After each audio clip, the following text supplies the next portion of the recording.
afternoon at 6 o'clock. We've got next month, I think, Carrie reminded me, it's Randy Schroeder with Farm Bureau Yes, Insurance is gonna be yes. coming. So if you weren't here last time, what we're doing some, just talking about how do we plan ahead? So when the time comes, or if you've already experienced it with a loved one and you realize, oh, I didn't know about this, or I've learned this, or whatever, that we can share this information and help each other out.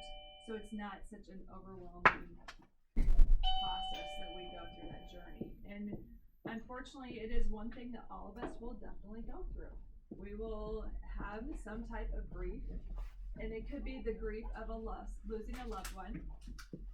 It could be the grief of losing a dear pet. Our family went through that last night. We had to put down my son's cat unexpectedly. We went out to see the Northern Lights and came home, and it was crying like crazy under the house, and they crawled under, found it, and it was our indoor-outdoor cat, and we think he got hit and crawled back under because he couldn't use his back legs, and so we made a call to the vets and ended up going to Shelby, to the emergency vet, and he just said, I'm really sorry. And so we had lots of tears and lots of, can't we do something? And that acceptance then today when they get up and that cat's not there and his spot is still there. So it can be those little things. It can be even losing someone as with aging or moving out, like you have kids graduate and move out or move across the country because they get jobs and they move. So there can be lots of different losses that we experience.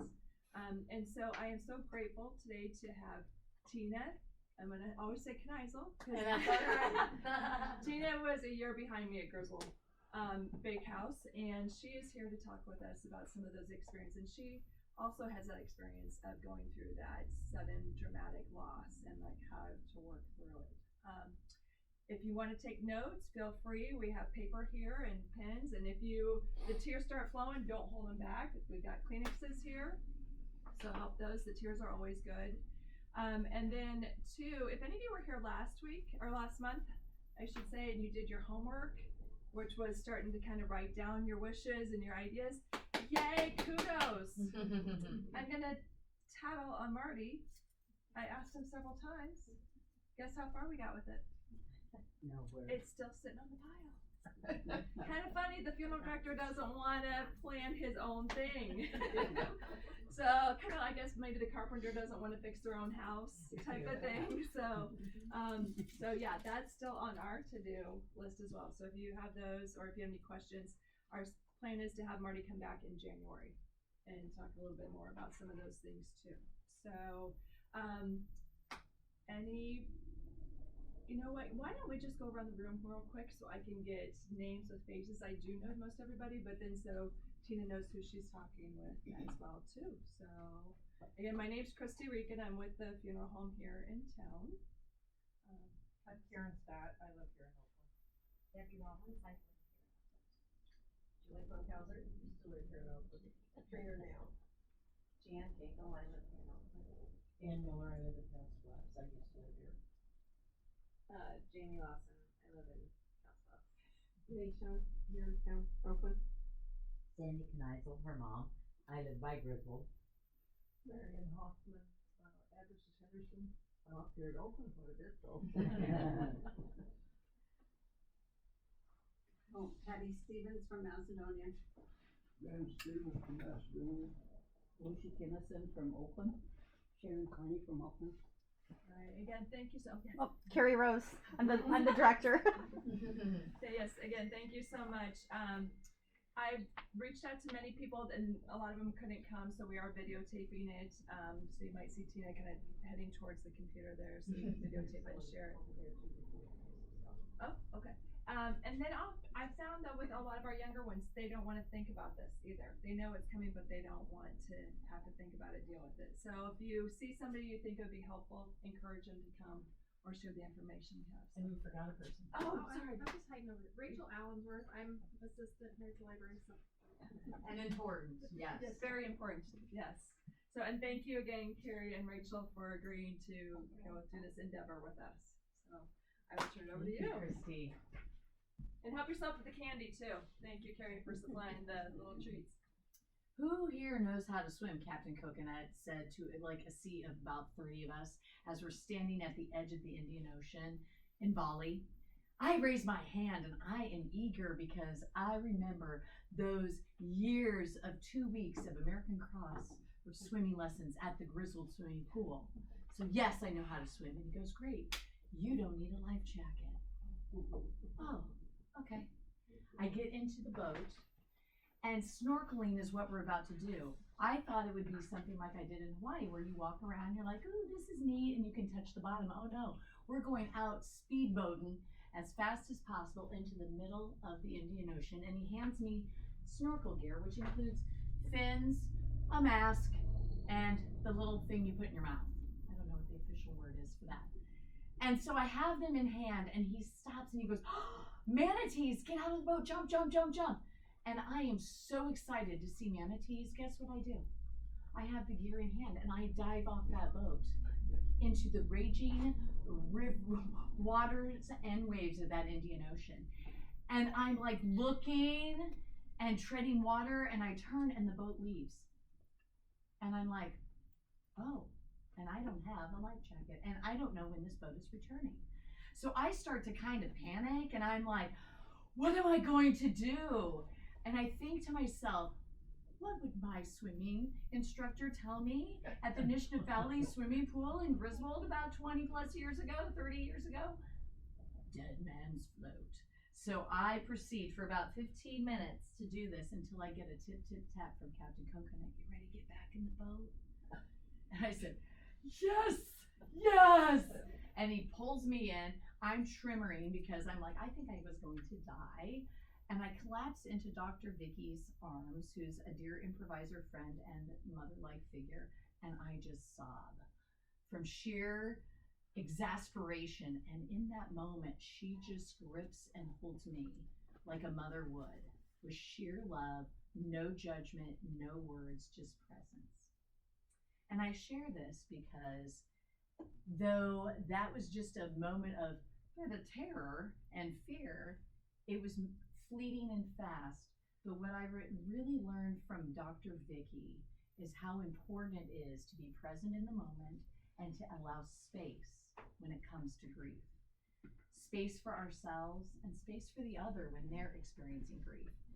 And let me tell you, I'm not an expert on grief, but I do know what it is individually from a loss of a person, physically, multiple people that I have loved in my life, as well as emotional grief of loss of relationships, as well as loss of identity.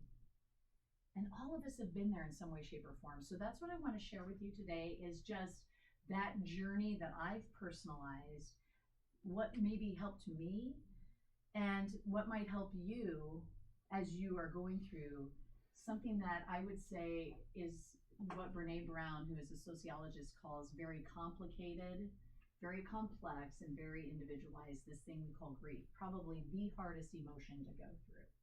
Who would agree with that? And just when you think it's done, it comes back. Just like the waves of the Indian Ocean, even years and years and decades later. So I want to start with the very first type of grief that I want to address, and I'm going to lay out 3 types.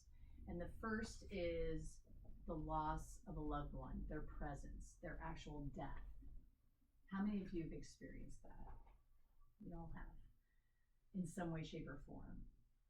And it can be so profoundly hard. And it's hard for us in different ways, whether it's expected, it's still hard, or whether it's unexpected, it's debilitating.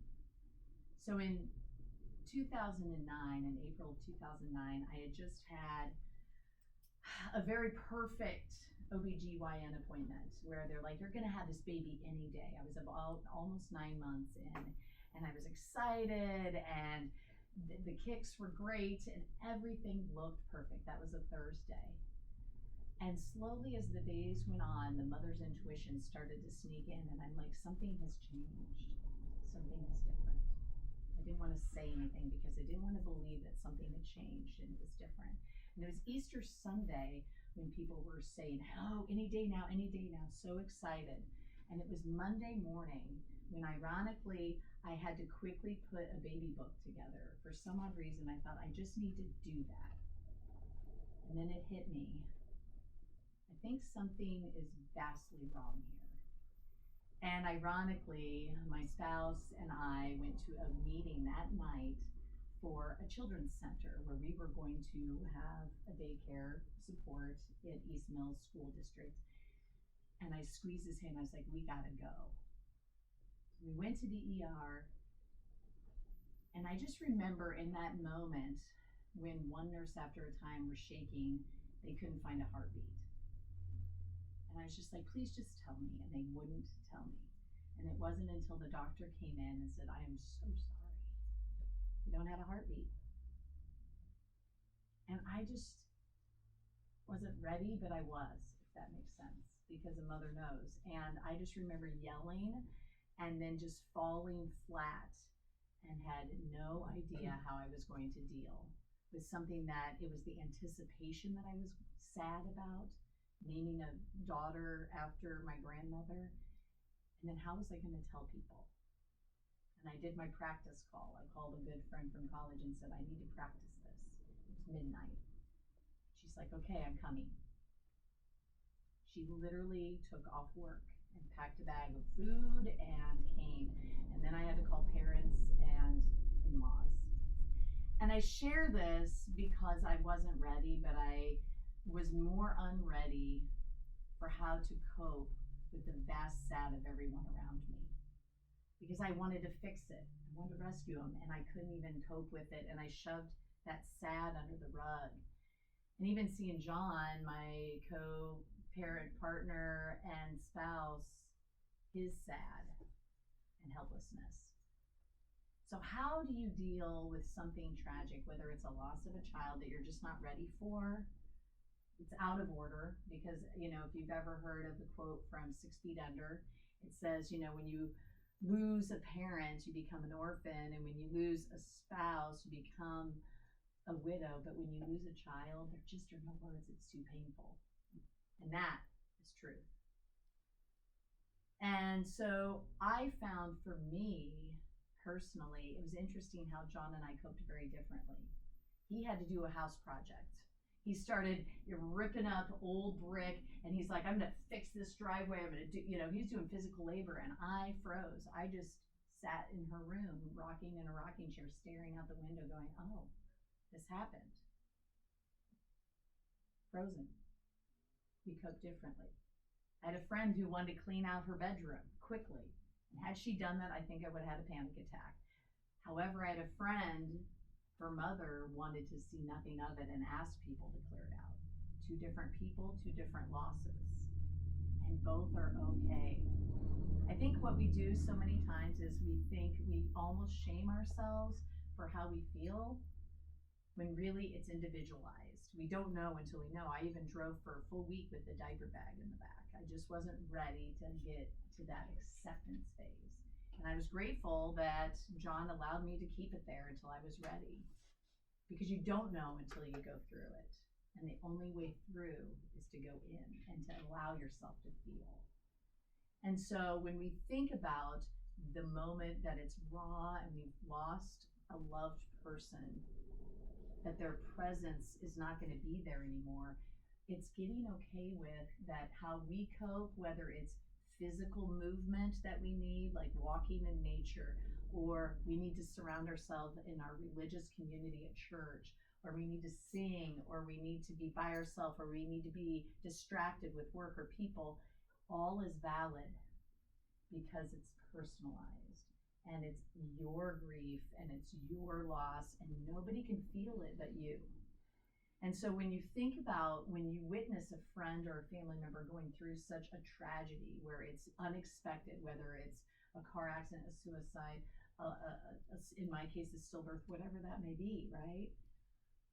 The rawness of that. Everybody shows up in the first week or 2, right? It's the months later that are so lonely and hard. And what I have found, what meant the most to me, were the people that called months later. The people who wrote letters, beautiful, loving letters, months later, a year later. I had a department chair at Creighton every year on her birthday say, I'm thinking of you, will you give me flowers and love? That is because I think for me, I was worried she'd be forgotten. And I think that that's sometimes what you feel is you don't want the memory of your parent, your loved one, forgotten. And so that was helpful. I think the biggest thing is too when people would actually say, I'm coming over, I have a meal, what time would work for you on Tuesday, with concrete ways to help instead of, well, call me if you need anything. You don't know what you need. And you feel like you're putting people out. We're Southwest Iowa. We don't want to put people out. But when people show up, like my friend, she did laundry for me, she made meals, she was there. She even picked out the burial outfit because I couldn't. You know, that was a friend, just showing up. And I think a lot of it is just showing up.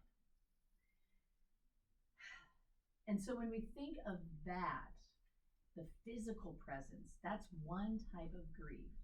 It's asking yourself, what do I want and need in this moment? Like, because our nervous system is really in an uproar. It's uncontrollable, and our body is louder than our ears. If we just need to listen hard to what is it our body is telling us.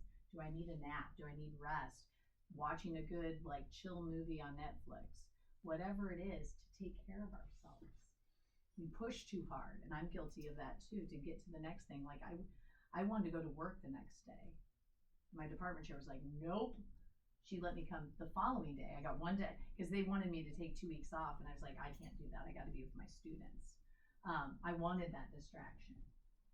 You have to know yourself, and that's the big part of it in that first type of grief. And so that's real. And acknowledging that when you see a loved one go through it, you don't know exactly what they're going through, but you can hold space for them. And sometimes saying nothing at all and just hugging them and being a presence and just sitting with them can go huge wonders. So that's the first type of grief. It's that physical presence. And that's the one that's the most, I feel, concrete. And it comes in waves and flows, right? Especially, when whether it's a significant other or a parent or a child or a friend. And another thing that I think is interesting too, I had a friend in grad school who wrote a paper about losing a best friend to death, and how when you lose a friend, you get a lot less support. And I never thought about this, that no one comes to your house with food, no one calls on you, so you're kind of alone in that sitting of that grief. And I know my mom has lost some really solid friends, and it's hard, especially as you age. You start to face your own death and mortality because you're like, that was a dear friend from high school, and I just lost them. So that's something to note too, is to be there for each other when you hear maybe a friend loses a friend. So the second type of grief is so we have the presence grief. This is the emotional grief. And I appreciate Christy kind of laying out, there are lots of layers to this word grief, that it doesn't have to just be a death, that it can be an emotional loss.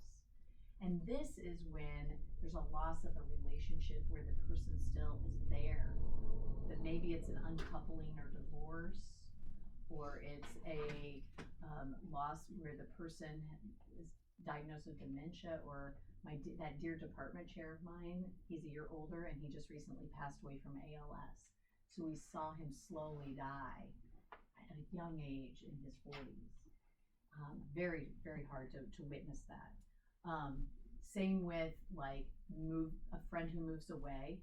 They're not around a lot. I had my best friend at the end of 5th grade move. That was painful. It was a loss in 6th grade. I was like, this gap. Heather McMillan, where'd you go? Come back. And so we have all these different experiences. And I think about, right now I'm going through an uncoupling situation with a 21-year marriage, and we're still friends. And what helped so much was my therapist yesterday in our group's therapy said, honor your love story. Honor it. Frame it in a way and you know, we've even talked about like, wow, we've taken some great trips, we have a kiddo, all this and that. Honor the positive, beautiful moments and frame it as a story of part of your growth, and we found each other at the right time and we've evolved and things have changed, and that's okay.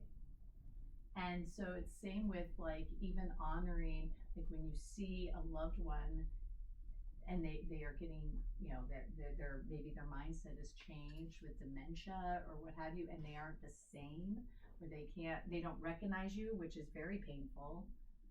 Honor what you know, what was, and be present with them now. And it's kind of in improv, it's this whole yes and, how can we accept the present moment as it is? That's the hardest part, is acceptance, because we are human beings and we want the being to be the same. We want certainty and we don't love change. And so when you think of the emotions that come through, I think of, you know, because the grief has been in some ways of uncoupling even harder than the loss of a child in some ways, because you don't want to hurt the other person. There's a loss of other people in that, the other family members, other maybe friends, because of that. So the loss is a big wave of losses. And so it's allowing yourself the sad, like just crying and allowing, and I think about in Bali, I was there for a couple of weeks, and watching them grieve together, it's very beautiful. They do it collectively, where they honor the trees, they celebrate everything, but they also grieve publicly. And there's something beautiful about that, because I think we tend to hide and shove it. We were talking about this earlier. We tend to shove it under the rug and feel shame for our tears in public. And that's American culture. I mean, that's a cultural thing. Like we need to show that we're okay, we're fine, all's well. When really, if you're not okay, that's okay to not be okay. And different, because people have asked me, how are you doing? And I'm like, do you want to know what level of okay I am? I'm okay with not being okay in this moment, and I'm getting okay-ish more. And so it's being real and authentic with that. And so when you're going through these emotional struggles of loss, whether it's someone who's left your life or has the physical capacities changed, I think the number one thing is acceptance for what is, and being in that, accepting your heart and what you feel, and then accepting where they are, because you cannot change. And the thing that has helped a lot, that John and I have done in this journey, it's been a year that we've been working through this, because the grief has been very heavy and profound, is, I don't know if you know the app Marco Polo. It's a video app where sometimes we'll send Marco Polos to each other. One where he, you know, just shared, hey, I saw this, it made us think of this, and it made me sad and happy at the same time. And it was like story came through of these significant moments in our lives that we can honor and appreciate. Be sad for a moment, but not sit in the sad of nostalgia, because nostalgia can be kind of a form of depression if you sit there too long. Evolve into appreciation. And that's where story has such a power, because I think about, like, when I lost my daughter, you know, sharing the story of her, sharing the moment, reading at the funeral was very therapeutic for me. Writing in my journal, that helped me. Words helped me. Story helped me. It can be therapeutic. And even when I performed a story in New York, it was called Moving Forward. I did that in 2016, I think. I had a woman come up to me just crying. She goes, thank you. I felt connected, because stories do connect us in that way. When we are able, like even when I'm able to talk to other women who've been through uncoupling and their process, how do we process? When you spend time hearing other stories, it helps you work through it too and say, I'm not crazy. I'm working through it. It's going to be okay. I'm not okay now, but it will eventually get okay. So it's being okay with not being okay. And finding ways to honor what was, and then accepting what's next. And I find positive forms of distraction, like for me, going and doing improv has been great, a form of healing. we also found humor. You gotta laugh. I've been doing laughter yoga and finding ways to really choose humor. Like, I even mentioned to John today, we talked that I was talking about grief, and he and I both had a laugh about a card we received that we had to read out loud after we lost our daughter, from someone who said, "So sorry for your loss, exclamation point. How are things otherwise? Question mark. Better luck next time." And people gasped, but we died laughing. So when we had an off moment, we kept that card on the table. We're like, I think it's time to read that card out loud again. And we would use accents, and we would laugh. And you know what? That person, bless their heart, they meant it came from a love space, but we found the levity in it. And so when you can find levity in the hard, it helps so much, because you gotta find the humor in the heavy. That's helped me. And even finding, funny shows, funny clips, and asking like the hard questions, like, how are you feeling really? I mean, John and I've had those questions with Anderson, our son, and things like that, to let them feel, because it's the allowance of the feeling. And we all come to it at different paces and places. Well, the next of the three is the loss of identity. So we have loss of person by death, loss of through emotions of the relationship has changed or the person has changed. How many of you have experienced retirement or empty nest, or like Christine mentioned, kids moving away, or some sort of change, a change that maybe your company's merged and all of a sudden you feel maybe not as relevant in your job, or maybe an organization evolved and changed and you felt like you didn't fit in anymore and you chose to leave. Like, there's so many different things where it's like a loss of identity. And I remember this well, like even when it was in the early 2000s, I mean, that was a big loss where our neighbor Gladys moved away, grandparents passed away within a month and a half of each other, and empty nest. I mean, my mom went through and dad went through a lot of losses, and different types, right? The physical, the emotional, and the identity, all wrapped up into a big fat package, right? And it was like, well, how, sort of thing. And I think when we think of identity, is the self is so much more complex than just our job, right? Although I love what I do, there's a lot more to me in that multifaceted. However, with retirement, there's people I've known, mentors, that left the university and all of a sudden they're really depressed because they feel irrelevant.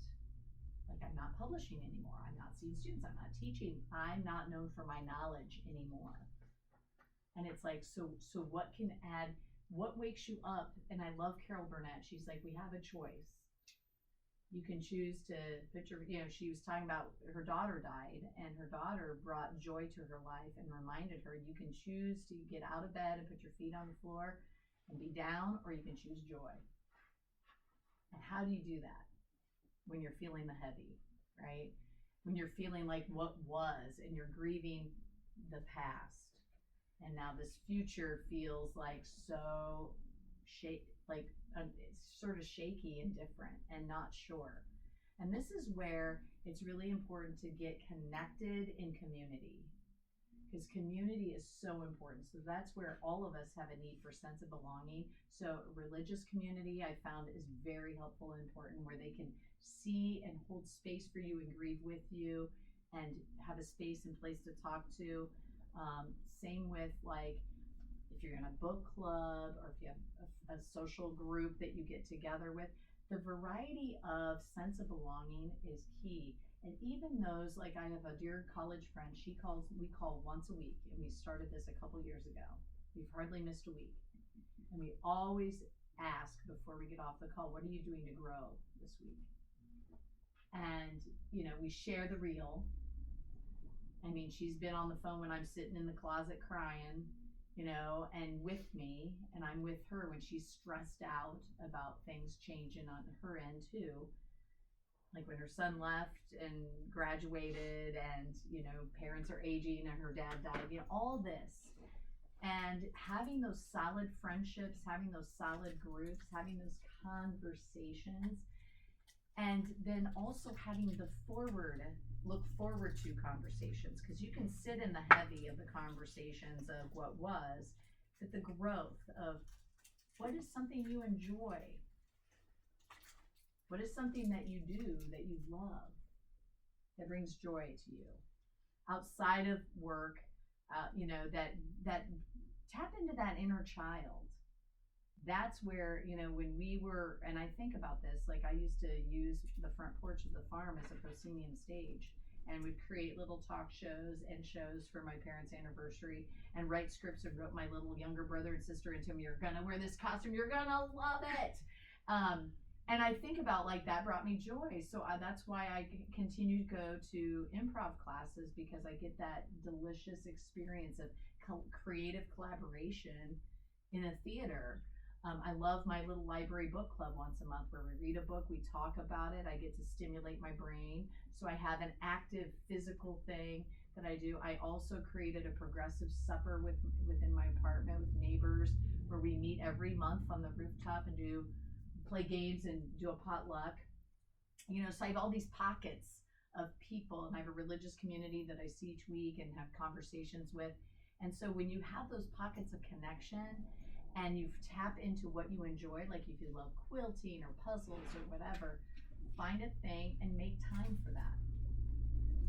And especially, I can say, we're really good at not making time for ourselves. And that's where, when you lose that part of the self, that's where, when a loss of identity, if you define yourself by your children and all their events and all their things, or if you define yourself by your spouse and their stuff, or your job, or all this and that, that's just a slice of the pie. Think of the whole. And that's where, when you come with a purpose, and the purpose links to joy, then you're a lot more fulfilled. And so that's what I really want you to explore, is when we think of this thing we call grief, is tap into the true thought of, what is it I need and want? What do I enjoy? And how can I connect to self, to higher power, if you believe in God, or you know, a spirit of sorts, and connect with community. Because connection is what's going to get you through.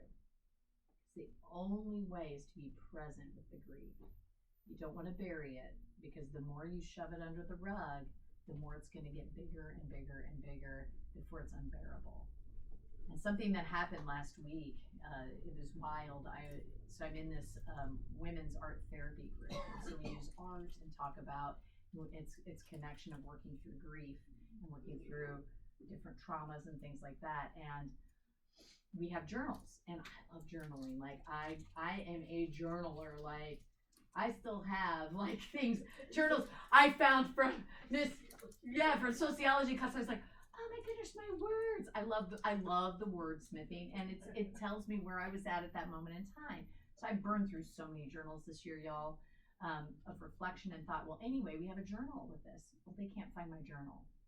All of a sudden, my nervous system starts to panic, and I fall on the ground and I sob for 15 minutes, hard. And I was sobbing a little bit about the journal, but what I was really releasing was, I didn't realize in my body how much I was terrified of losing John, because in this whole process, he got diagnosed with stage 4 follicular lymphoma. At the same time of uncoupling, at the same time worried about my son, who is going to be a freshman in high school. I mean, this is a lot for this child, right? And so I'm crying through this. I hope I don't mess up my kid. And I was worried about John dying and all this and that. And it was so, the next morning I was like, wow, I'm lighter. If you allow yourself, and it was also a public, safe space where the therapist was just with me and held space with me and allowed me just to let it. She goes, just let it out. And then she was quiet. And so I want to encourage you to let it out, whatever that looks like. It could be on a walk, it could be in the quiet space, whatever's safe for you. And it's especially beautiful if you have a therapist or someone you trust that can just be with you and quietly be with you, to be in it. Because then you let it out.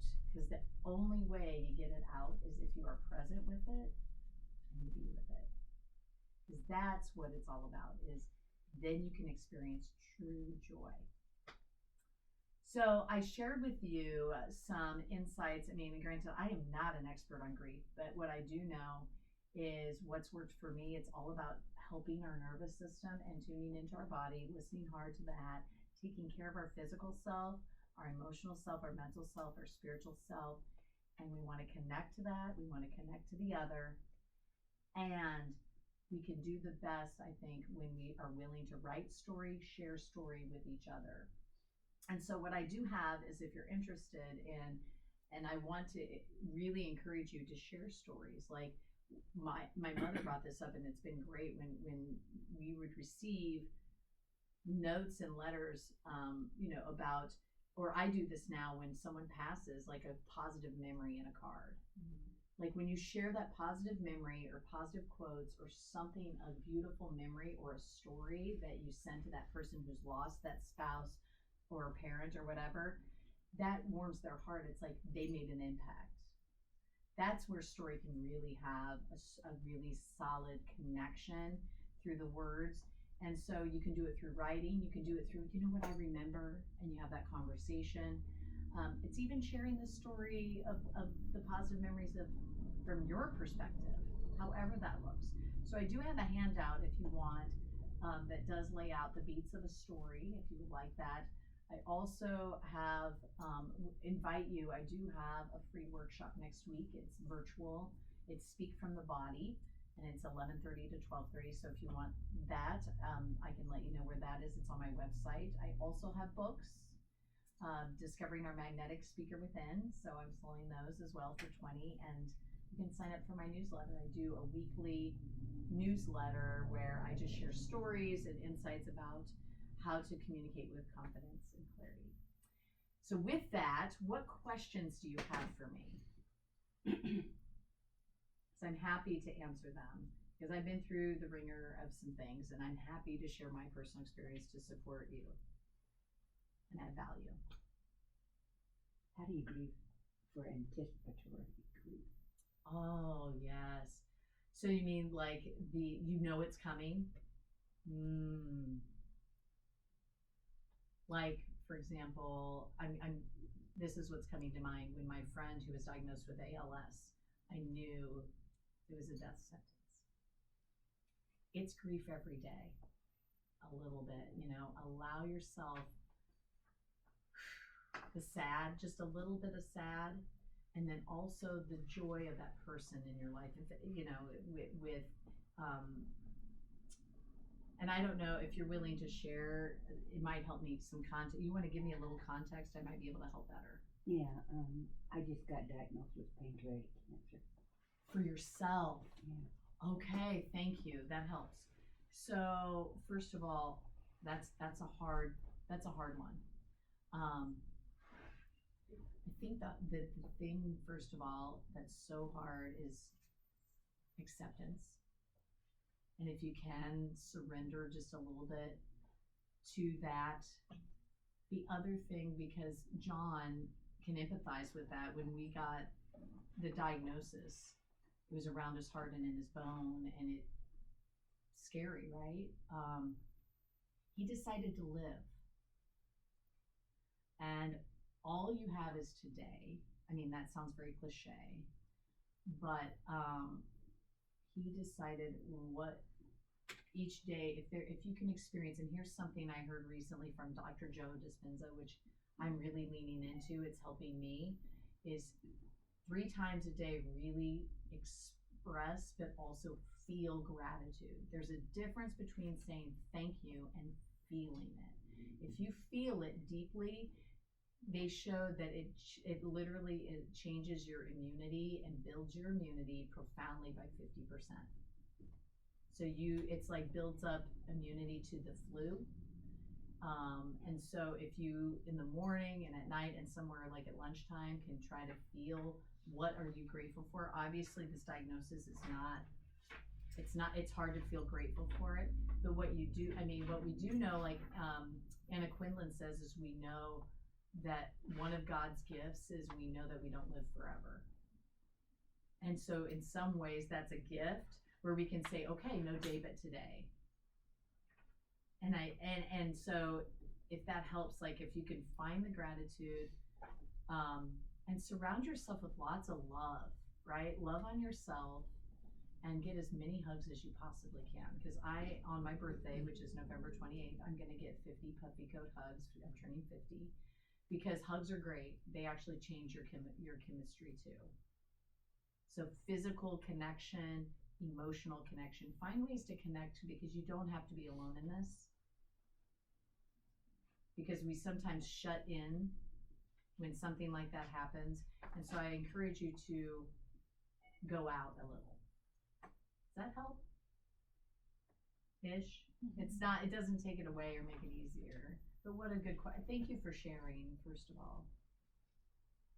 Yeah. Other questions?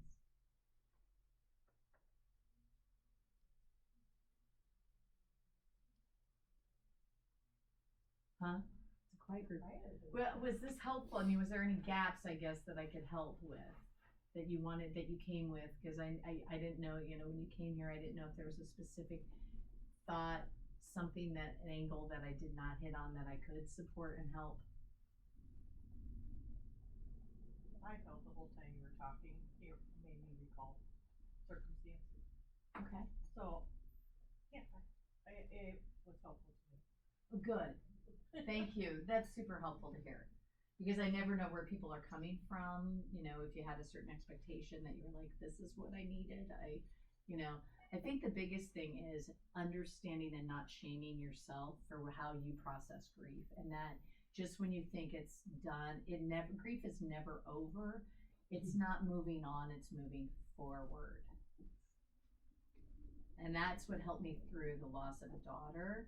That's what's helping me through the change with my relationship with my co-parent and partner, and with like some of the loss of the people in my life, how that's evolved it's moving forward. And if we can show up in love for the self and the other, love is really the foundation to all of it. It's moving forward. And how do you do that one step at a time, right? And sometimes it's this small. And sometimes it means watching a really great crime series, for 3 hours. You do what you gotta do and you pop popcorn and that's your dinner, yeah. It's comfort. Like one of my dinner, like I had a down moment on Sunday night. I was like kind of missing my kiddo. So I'm like, I'm having ice cream and popcorn. I'm watching a couple episodes and I'm sitting here, I'm enjoying my dinner. And I embraced it. I really appreciate your attention and feel free, if you'd like, I'm happy to have a conversation, because clearly I just encourage you to not harbor the grief inside, to be open a little bit more so. Because like mental health, it's part of mental health that, we have fear, we have anger. Those seem to be fleeting and come and go, but grief seems like it's this heavy dark cloud that kind of follows you like a pig pen, the dirty swirls, and it's working on it's exploring how you manage it personally and being okay